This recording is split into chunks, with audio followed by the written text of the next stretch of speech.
Joining me now, Republican Congressman Adam Kinzinger of Illinois. And Congressman, it does seem to me that we're starting to see the beginnings of a consensus about essentially getting rid of the Budget Control Act and the sequester. Is that how things look to you from where you stand in Congress? Yeah, I think, look, there's actually been broad consensus for sequester is stupid and it needs to end. You know, where the problem has been is how do we end it? How do we get there? And that's, of course, where the debate is. The budget sequester is a failure. I mean, it's a failure of Congress to come up with, in essence, bipartisan ways to reduce federal expenditures and to be able to bring our budget in line. And this was basically an axe of across-the-board cuts. So, look, I think most members of Congress and the Senate want to end sequester. It's great that both presidential candidates do. Now it's the finer details of let's get it done, and hopefully this is the beginning of that. Well, that seems to me the devil in the details there, right? Because even though I said this was an area of consensus, actually I think if you bear down a little bit, I think my understanding is Hillary Clinton wants to lift the entirety of the sequester, of course, which is both on the domestic non-military side and the military.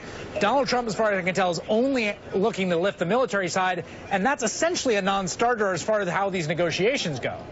Yeah, so really it's an argument over the domestic side of the House and the spending. And that's where, look, I actually believe that long term we have to look at the 70% of expenditures from the federal government that Congress has no control over. So through reform, you know, if we have to talk about Social Security for a guy that's 38 years old like me and reforms that can be put in place to save it for current seniors, that's a way to get there and to, I think, reform real problems into the future and also eliminate in that process this sequester need and actually outfit our military, of which I still serve in, with the equipment, the future body armor, the planes, and everything else that they need to do what we're calling on them to do. But what's interesting about that, right, is if you're talking about some kind of swap here that would involve some sort of reform to earn benefits, whether those are Social Security or whether that's Medicare or something along the original Ryan budget, that's essentially, it seems, been taken off the table by the nominee of the Republican Party, Donald Trump. Yeah, I mean, that's a concern I've had. I've been critical of that fact because I think, you know, it's grown-up discussions, right? It's this understanding that, look, we do have a problem into the future, into the next 20, 30, 50 years, frankly, even now when it comes to debt and deficit. So let's look long-term how to fix these problems. And I think when any candidate, either candidate from any party says we don't have a problem, then that's an issue.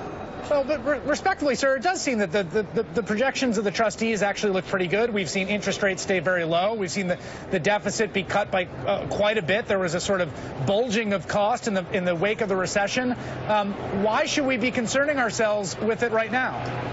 Well, I think it's important to concern ourselves with. And again, I think the answer is not just to continue to cut things immediately that, you know, people rely on. I think we've done quite a bit of that. But it's the long-term reform aspect. How do we reform how we're doing government? How do we make those reforms to make it sustainable? And the other thing is economic growth. That's how we're going to grow ourselves out of this. And, you know, long-term, look, the deficit's projected to increase again. This is something that we can fix, alleviate sequester, and frankly, you know, in a bipartisan way, actually achieve some things for the country for once.